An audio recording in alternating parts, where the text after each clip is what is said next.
भारत माता की, भारत माता की, भारत माता की। આજે નાના નાના ટાબરિયાઓને ફોટા લઈને ઊભા કર્યા જ બધાને બેસાડો. છોકરાઓને હેરાન ના કરો ભાઈ, બાળકોને હેરાન ના કરો, એમને શાંતિથી બધું સાંભળવા દો, જોવા દો. भारत माता की, भारत माता की। હું ગુજરાતમાં ઘણા વર્ષો સુધી અહીંયા મુખ્યમંત્રી તરીકે આપની સેવા કરતો રહ્યો. એ પહેલા પણ પાર્ટીના સંગઠન કામ માટે ગુજરાતમાં અનેક વર્ષો સુધી કામ કરતો રહ્યો.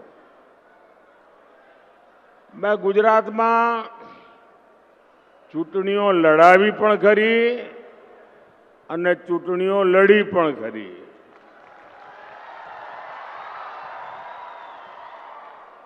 સભાઓ પણ કરી ને રેલીઓ પણ કરી. પરંતુ આજે મારે કહેવું પડશે કે આપણે ત્યાં ગુજરાતમાં બપોરે 11-12 વાગ્યા પહેલા જો કોઈ સભા કરવી હોય ને તો લોઢાના ચણા ચાવવા પડે.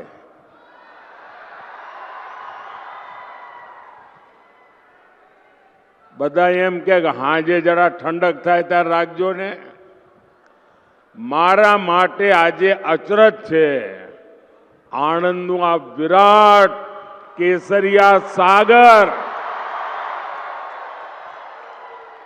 મને લાગે છે આણંદે આજે બધા જ રેકોર્ડ તોડ્યા છે. અને આ ચૂંટણીમાં પણ આણંદ અને ખેડા બધા રેકોર્ડ તોડશે.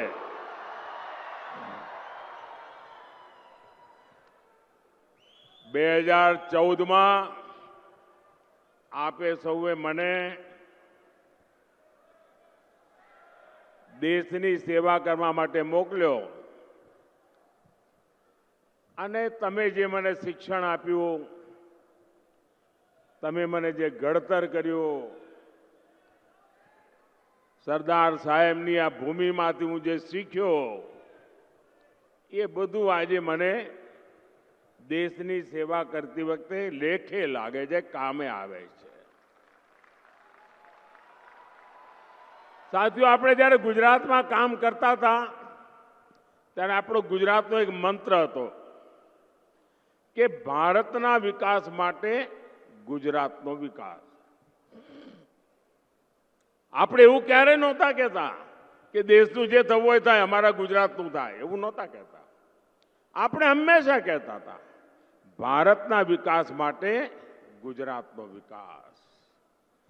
અને હવે જ્યારે આપે મને દેશનું કામ સોંપ્યું છે ત્યારે મારું એક જ સપનું છે કે 2047માં જ્યારે ભારતની આઝાદીના 100 વર્ષ થાય ત્યારે આપણું હિન્દુસ્તાન વિકસિત ભારત હોવું જોઈએ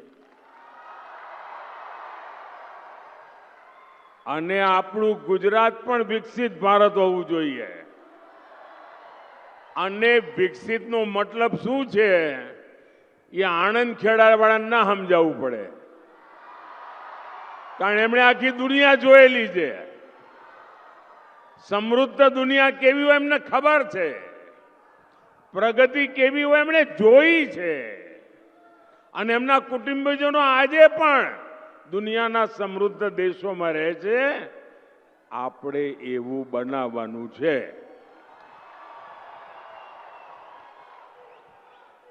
અને એના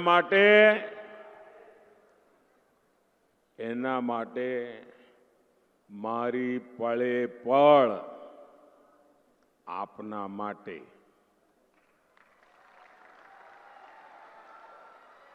મારી પળે પળ દેશના માટે. એટલે મેં દેશને ગેરંટી આપી છે 24/7 ફોર 2047.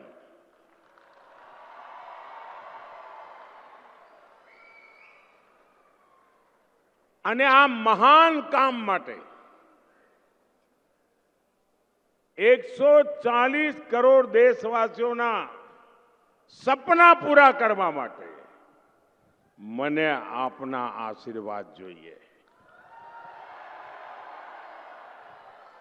મને સરદાર સાહેબની ભૂમિના આશીર્વાદ જોઈએ.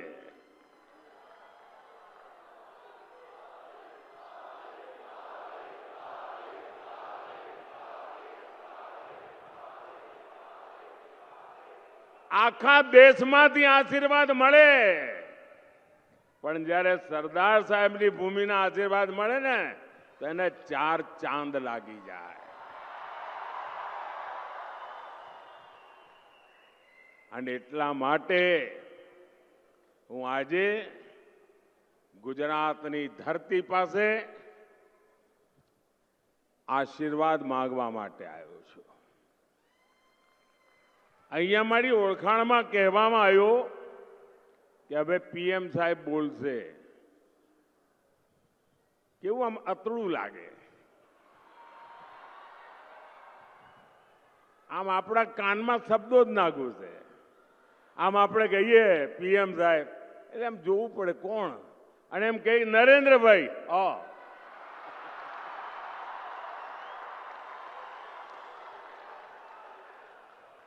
આપણા નરેન્દ્રભાઈ, એની જે મજા છે ને ભાઈ, એ પીએમ સાહેબ માં ન હોય. અને જ્યારે ઘેર આવીએ અને ઘરના સ્વજનો, નરેન્દ્રભાઈ કેમ છો, એટલે મને તો કોઈ પણ ગુજરાતનો ભાઈ મળે એટલે સીધું નરેન્દ્રભાઈ હેલો સમજી જાઉં. દુનિયાના કોઈ પણ દેશમાં જાઓ એટલે એકાદ તો ભળે જ. પણ ભાઈઓ બહેનો, તમારો આ પ્રેમ, તમારા આશીર્વાદ એ ખરેખર મારા જીવનની મોટી મૂડી છે. भाइयों और बहनों, देश ने 60 साल तक कांग्रेस का राज देखा है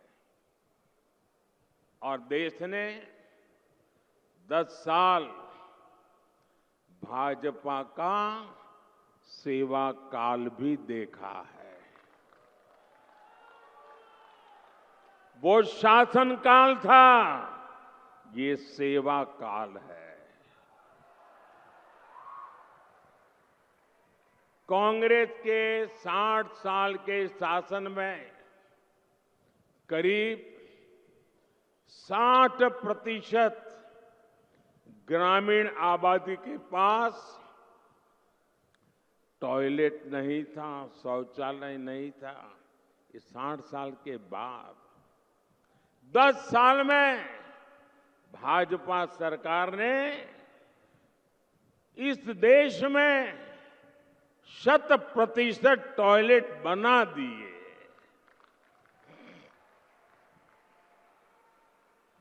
साठ साल में कांग्रेस देश में सिर्फ 3 करोड़ ग्रामीण घरों तक ही नल से जल की सुविधा पहुंचा पाई. यानी कि 20% भी नहीं, 20% से भी कम घरों में वो नल से जल पहुंचा पाई. 10 साल में ही नल से जल पहुंचने वाले घरों की संख्या आज 14 करोड़ घर हो गई है. यानी 75% घरों में नल से जल पहुंचा है। 60 साल, मेरे 10 साल। आप देखिए कितना बड़ा फर्क है। 60 साल में कांग्रेस ने क्या किया?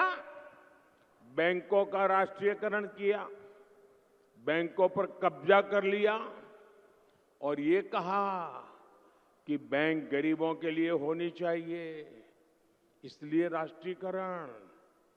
आज स्थिति ये है कि बैंकों का राष्ट्रीयकरण गरीबों के नाम पर करने के बावजूद भी कांग्रेस सरकार 60 साल में करोड़ों गरीबों के बैंक खाते नहीं खोल पाई। मोदी ने 10 साल में 50 करोड़ से ज्यादा जनधन बैंक खाते खोले। जीरो बैलेंस से खोलने का निर्णय किया। जो बैंक के दरवाजे तक गरीब देख नहीं सकता था, आज गरीब बैंक में जाकर के हाथ मार करके उसके साथ कारोबार करने लगा है। साथियों, 2014 में जब आपने आपके इस बेटे को गुजरात से दिल्ली भेज करके देश की सेवा करने का आदेश दिया, उस समय बड़े विद्वान अर्थशास्त्री देश के प्रधानमंत्री थे। उनके बाद मुझे मौका मिला। जब उन्होंने छोड़ा था तब देश दुनिया में 11 नंबर की इकोनॉमी थी, 11 नंबर। हमारा नंबर 11 पर था। 10 साल में गुजराती ने, एक चाय वाले ने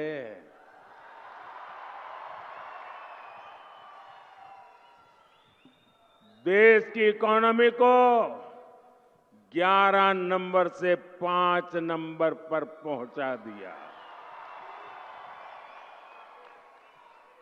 कांग्रेस के चलते दशकों तक देश के संविधान के साथ भांति भांति के खिलवाड़ हुए। आप चौंक जाएंगे भाइयों बहनों। सरदार साहब जल्दी चले गए, उसके कारण देश को बहुत नुकसान हुआ है। और मेरे मन में कसक है कि सरदार साहब के सपने भी पूरे करने की कोशिश करो।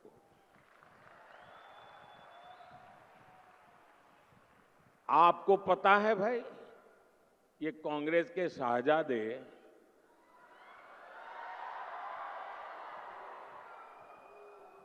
माथे पर संविधान रख करके नाच रहे हैं आजकल।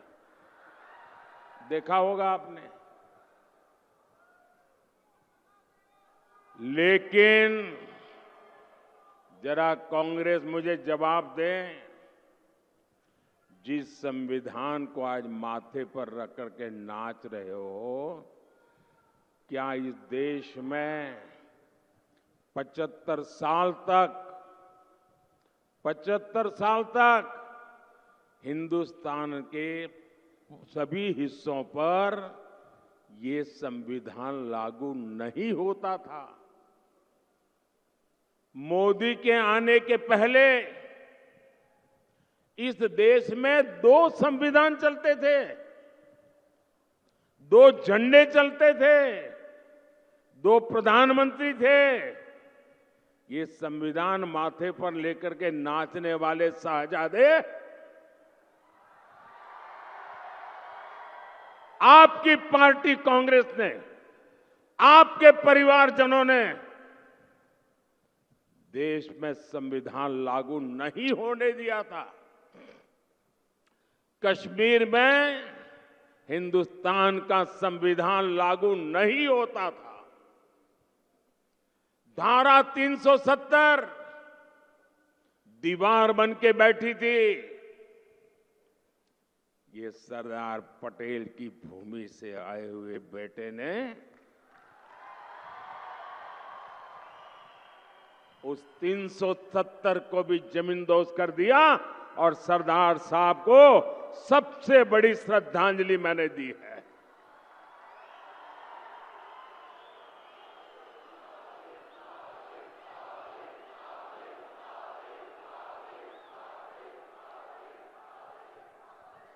मैंने सिर्फ स्टैच्यू ऑफ यूनिटी दुनिया का सबसे बड़ा स्टैच्यू बनाकर सरदार साहब को अंजलि दी है, इतना ही नहीं, मैंने कश्मीर में तिरंगा झंडा फहराकर, कश्मीर में संविधान लागू कर, कश्मीर में 370 हटाकर सरदार साहब के सपने को पूरा किया है।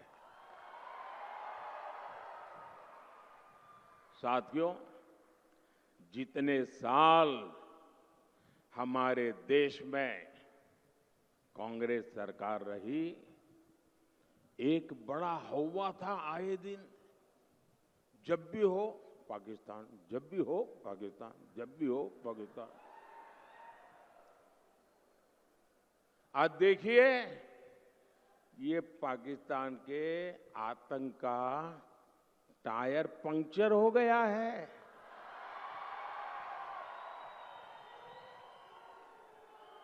जो देश कभी आतंकी एक्सपोर्ट करता था, वो आटे के इंपोर्ट के लिए दर दर भटक रहा है।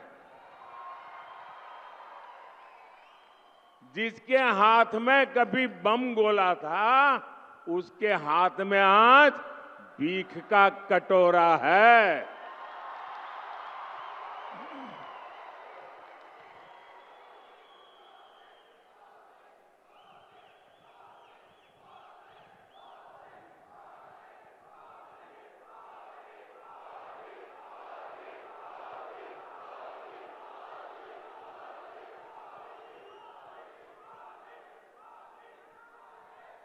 कांग्रेस की कमजोर सरकार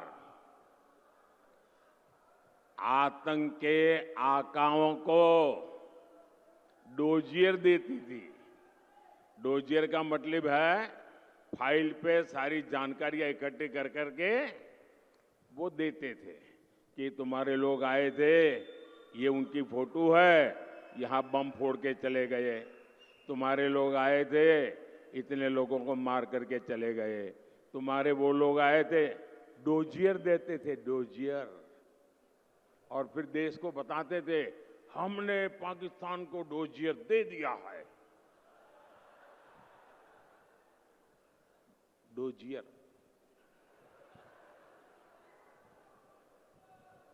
और मोदी की मजबूत सरकार देखिए, डोजियर बोजियर में टाइम खराब नहीं करते।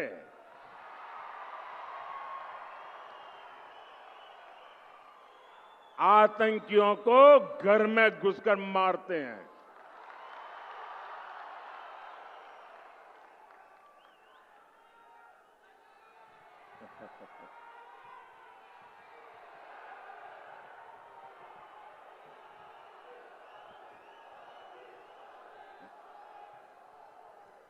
और साथियों, संयोग देखिए, आज जब भारत में कांग्रेस कमजोर हो रही है, यानी सूक्ष्मदर्शक यंत्र लेकर के भी कांग्रेस को ढूंढना मुश्किल हो रहा है। लेकिन मजा ये है कि यहां कांग्रेस मर रही है और वहां पाकिस्तान रो रहा है।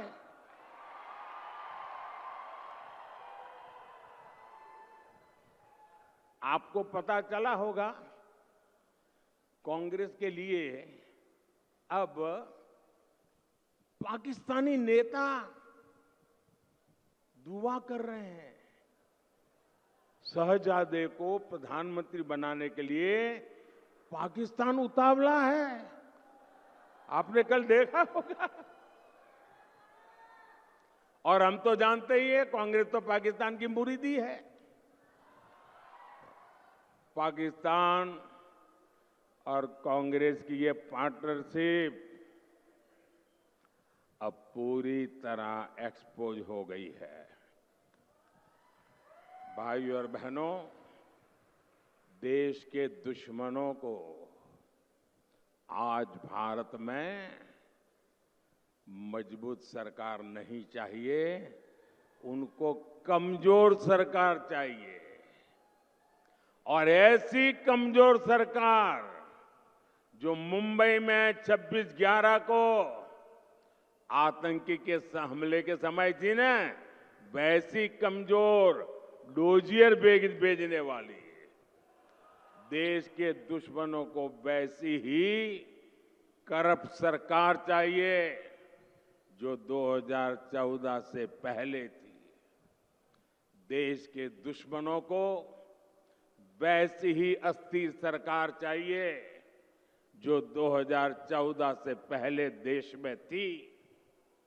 मोदी की मजबूत सरकार न झुकती है और न ही रुकती है। और तभी आज दुनिया कह रही है, दुनिया के विकास को भारत ही गति दे सकता है। भारत पूरी दुनिया के लिए ब्राइट स्पॉट है।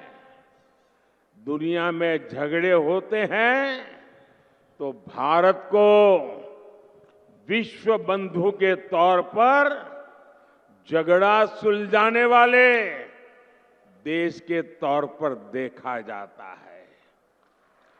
कहीं युद्ध होता है, अभी आपने देखा होगा रशिया और यूक्रेन के बीच लड़ाई चल रही थी। दुनिया के अनेक देशों के लोग वहां फंसे हुए थे, वो वहां से बाहर निकलना चाहते थे और वहां एक ही पासपोर्ट चलता था। दुनिया के किसी भी देश के नागरिक को वो बम गोले के बीच से निकलना हो यूक्रेन में से, तो एक ही पासपोर्ट चलता था और वो पासपोर्ट था मेरे देश का तिरंगा झंडा। पाकिस्तान के लोग भी तिरंगा झंडा दिखाते थे तो वहां की सेना जाने देती थी। आपने यूक्रेन में देखा है, युद्ध के समय जो बच्चे थे वहां, सबने महसूस किया कि भारत के तिरंगे की ताकत क्या बड़ी है। भारत, आप में से तो आए दिन लोग विदेश जाते हैं, आपने देखा होगा आज हिंदुस्तान के पासपोर्ट की ताकत क्या है। हाँ।